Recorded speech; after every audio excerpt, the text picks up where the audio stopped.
जयंत कृष्णा जी अर्थशास्त्री हैं, जाने माने, वो हमारे साथ जुड़ गए हैं। वीरेंद्र गुप्ता जो कि इजराइल में भारत के राजनयिक रह चुके हैं, वो हमारे साथ जुड़ रहे हैं इस चर्चा में। सुधीर कृष्णा पूर्व केंद्रीय सचिव रहे हैं, वो हमारे साथ जुड़ेंगे। और संदीप शास्त्री नेशनल कोऑर्डिनेटर हैं लोकनीति के, वो भी हमारे साथ इस कार्यक्रम में शिरकत कर रहे हैं। तो जयंत जी, मैं पहले आपके पास आना चाहूँगा और बात इकोनॉमिक्स की कर लेते हैं, भारत की बढ़ती अर्थव्यवस्था की बात कर लेते हैं।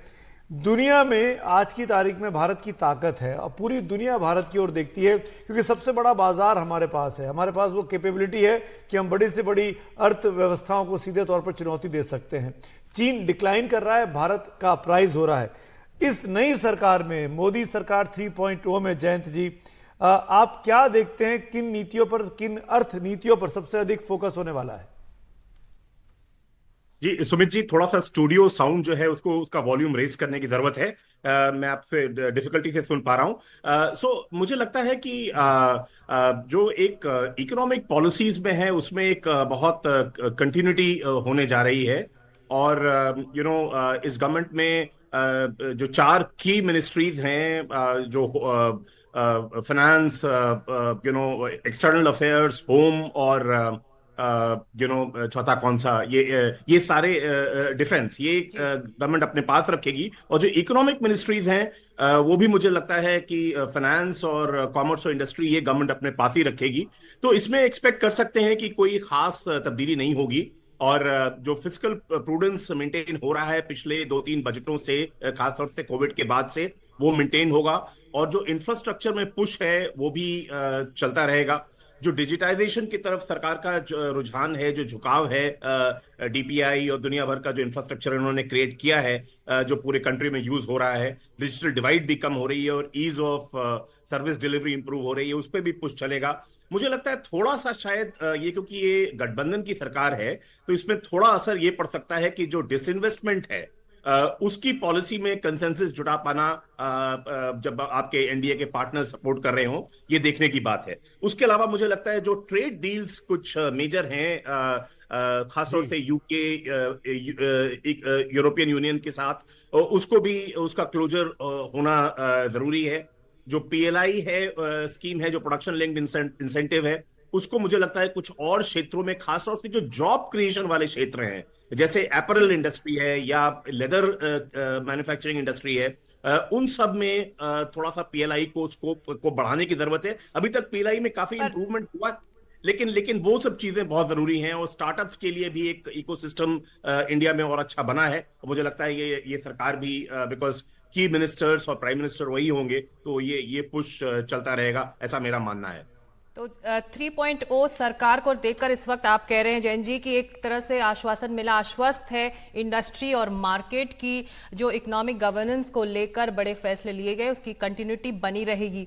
अब फॉरेन पॉलिसी एक अहम मुद्दा है और प्रधानमंत्री मोदी की खास नजर इस पर रहती है। और पिछले उनके 2 कार्यकाल में हमने देखा भी कि कितनी तब्दीलियां इस लिहाज से आई हैं। ऐसे में वीरेंद्र जी, जो राष्ट्रीय अध्यक्ष इस वक्त ये स्वेरिंग इन सेरेमनी अटेंड कर रहे हैं, कहा जा रहा है कि नेबरहुड फर्स्ट पॉलिसी के तहत उनको आमंत्रित किया गया है। ऐसे में इस वक्त हम ये अंदाजा लगा सकते हैं कि अगले 5 सालों के लिए प्रधानमंत्री मोदी का फॉरेन पॉलिसी को लेकर विजन क्या होने वाला है?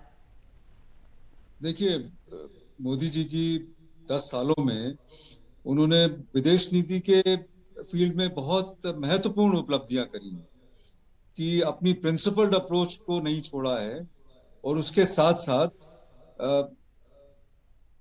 नेशनल इंटरेस्ट पे बहुत फोकस रहा। और उस फोकस में नेबरहुड पे बहुत ज्यादा अटैच इंपॉर्टेंस करी गई है। नेबरहुड फर्स्ट जो पॉलिसी है, और प्राइम मिनिस्टर ने इस बार भी अपने शपथ ग्रहण में सारे नेबरिंग कंट्रीज को बुलाया, पाकिस्तान के अलावा। पाकिस्तान की बात अलग है। तो ये इस बात को दर्शाता है कि नेबरहुड फर्स्ट और नेबरहुड पे फोकस रहेगा प्रधानमंत्री जी का अगले आने वाले सालों में। और यूएन सुरक्षा परिषद में जो स्थायी मेंबरशिप को साकार करने का सपना है, क्या उस पर भी निगाह रहेगी पीएम मोदी की? देखिए, सबसे बड़ी चीज है कि अपना नेशनल इंटरेस्ट को कायम रखना तो आप ये देखें कि प्रधानमंत्री ने आज की तारीख में हमारे relationship divergent group of countries के साथ में ऑप्टिमाइज किए। मिडिल ईस्ट एक बहुत बड़ा उदाहरण है जहां पर हमारे इजराइल से अच्छे रिलेशंस हैं, जहां पर हमारे सऊदी अरेबिया से, गल्फ कंट्रीज से अच्छे रिलेशंस हैं, उसके साथ साथ हमारे ईरान से भी बहुत इकोनॉमिक रिलेशंस और सब चीजें। और जो आज की तारीख में मिडिल ईस्ट में प्रॉब्लम्स चल रही हैं उसमें हम फंसे नहीं, जिसका मतलब है कि हमारे वर्कर्स को गल्फ में कोई दिक्कत नहीं हो रही है, हमारी एक रिस्पेक्ट है, एक ऑब्जेक्टिविटी हमारे लिए है। प्रधानमंत्री ने जैसे G20 की समिट करी तो समझते हैं कि अगर भारत की छवि और भारत की गुडविल अगर दुनिया में बढ़ेगी इन नीतियों के वजह से, तो मुझे शक नहीं है कि शायद हमारी जो कोशिश है कि सुरक्षा परिषद में हमको स्थायी मेंबरशिप मिले, वो जरूर कामयाब हो सकती है। जी, गवर्नेंस की बात भी कर लेते हैं सिकता। सुधीर कृष्णा जी हमारे साथ हैं, सेक्रेटरी रह चुके हैं भारत सरकार में सचिव के पद पर। सुधीर साहब, बहुत बहुत स्वागत है आपका एनडीटीवी इंडिया पर। और सवाल बहुत सिंपल सा है, आपने भी शायद देखे होंगे, चुनावी कैंपेन के दौरान प्राइम मिनिस्टर ने कई सारे इंटरव्यूज दिए। एक स्पेसिफिकली उन्होंने जब गवर्नेंस की जब भी उनसे बात की गई कि नई सरकार की पॉलिसी क्या होंगी, नीतियां क्या होंगी, तब वो चुनाव जीते भी नहीं थे, लेकिन तब भी इशारा करते थे कि वो ब्यूरोक्रेसी को किस तरीके से ठीक करना चाहते हैं, जो लीकेजेस हैं सिस्टम के अंदर उनको कैसे वो खत्म करना चाहते हैं। मैं ये पूछना चाहूँगा, आप उनके कार्यकाल को उनके कामकाज को देख रहे हैं बीते 10 सालों से, अब क्या बड़े चेंजेस ब्यूरोक्रेसी में आने वाले दिनों में आ सकते हैं इस मोदी सरकार 3.0 में?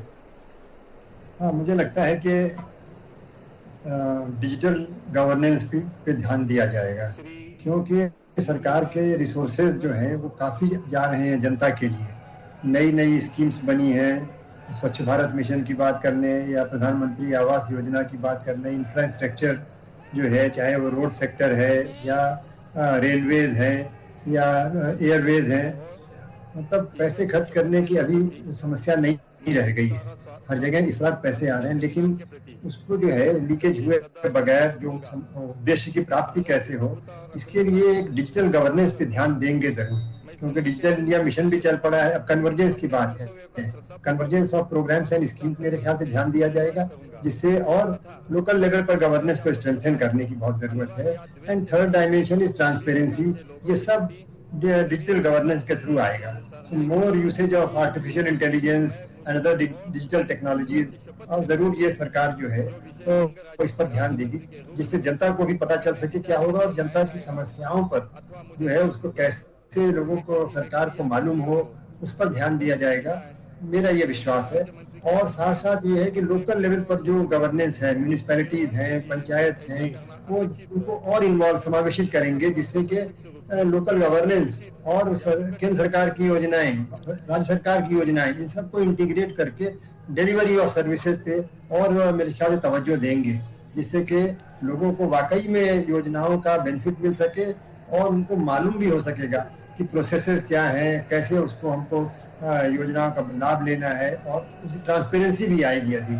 तो मेरे ख्याल से ये सब आवश्यक होगा। बहुत अच्छी बात की आपने सुधीर साहब, क्योंकि सरकार के जो सबसे बड़े सहयोगी हैं चंद्रबाबू नायडू साहब टीडीपी के, वो भी डिजिटल गवर्नेंस के लिए जाने जाते हैं। उन्होंने तो डिजिटल रिवॉल्यूशन आज से 20 साल पहले आंध्र प्रदेश में, 30 साल पहले इनफैक्ट 96-97 में करके दिखाया था।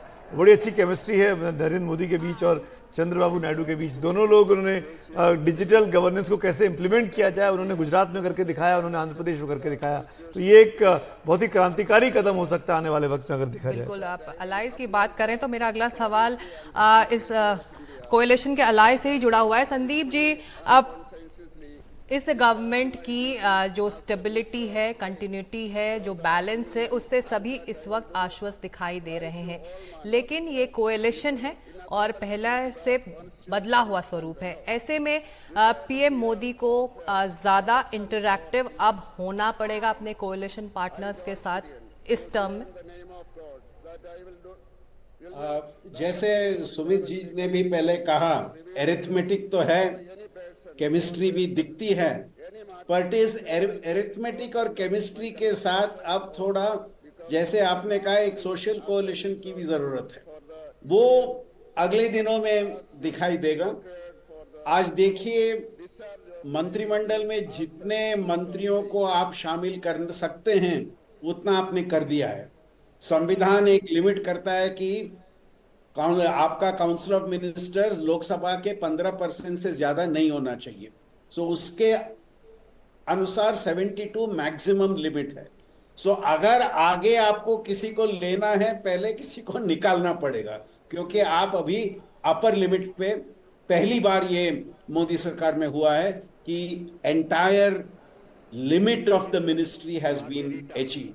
और ये कोलिशन गवर्नमेंट में होना था, क्योंकि इतने लोगों को, इतने ग्रुप्स को, इतने फोर्सेस को, इतने इंटरेस्ट को आपको साथ में जोड़ना पड़ा। और अगर आप ये 72 नाम देखें तो कैबिनेट में एक बहुत ही सीनियर एक्सपीरियंस वाले अलग अलग पार्टी से लिया गया है। And that for me is the most important body, जो कैबिनेट के सदस्य हैं। कल ये देखने को हम सब काफी व्याकुल हैं कि पोर्टफोलियोज किसको कौन सा जाएगा। हमारे शास्त्री ने ये बात कही थी कि की पोर्टफोलियोज बीजेपी के साथ ही शायद रहेगा। बट यहाँ पे क्या है, की पोर्टफोलियोज कहाँ, जहां इंपॉर्टेंट हैं, दूसरे इकोनॉमिक पोर्टफोलियोज भी बहुत ही महत्व के पोर्टफोलियोज हैं। सो यहाँ हमें थोड़ा अटेंशन देना पड़ेगा कि पोर्टफोलियोज का डिस्ट्रीब्यूशन कल कैसा होगा, और इस पोर्टफोलियो के डिस्ट्रीब्यूशन में गवर्नमेंट का क्या फोकस है, गवर्नमेंट का क्या प्रायोरिटी है, वो दिखेगा। सो वो कल, आज जैसे आपने कहा, बैलेंस है, स्टेबिलिटी है, केमिस्ट्री है, एरिथमेटिक है, बट कल क्या ये बैलेंस है in terms of capacities of people given different responsibilities in the government.